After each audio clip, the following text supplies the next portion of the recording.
The military in Myanmar has shot dead another 9 protesters. 2 journalists have also been arrested, including one working for an international news organization. At the same time, Indonesian President Joko Widodo is trying to rally ASEAN leaders, calling for an end to the violence. Young Waikit has been following the events. Waikit, Indonesia is calling for another high-level meeting. Yeah, that's right. And that's about 3 weeks after ASEAN's foreign affairs ministers met informally to discuss Myanmar. And between then and now, you can imagine that there'll be a series of follow-up closed-door meetings on Myanmar. Now, this call had also come a day after the ASEAN Defence Chiefs meeting that was held online. Myanmar's Army Chief Min Aung Hlaing had attended that meeting himself. It was published in the front page of the state newspaper. And usually during these meetings, the discussions will always revolve around military cooperation, topics such as transnational terrorism or drug smuggling. But a few countries, including Indonesia and Singapore, took the opportunity to impress upon their counterpart, Army Chief Min Aung Hlaing, to stop the violence and to stop killing protesters, or rather civilians who are not armed. And in recent weeks, there have been a lot of attention on ASEAN's engagement with Myanmar.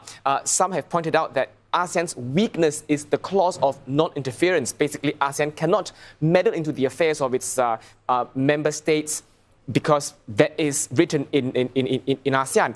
But observers have also pointed out that there's not been enough attention on ASEAN's long history of engaging Myanmar. Now, remember, Myanmar has been engaged by ASEAN back in the 90s, and that was during the then junta's time as well. So you're talking about a community who has a shared history. These people in ASEAN know whom they're dealing with. And of course, there's also the reputation that ASEAN is good with closed-door and quiet diplomacy. But having said that, the ball and responsibility shouldn't fall in the court of actors like ASEAN or UN or its UN bodies, as well as individual countries. At the end of the day, observers will point out that it is still Myanmar, it is still the Myanmar army that has to take responsibility.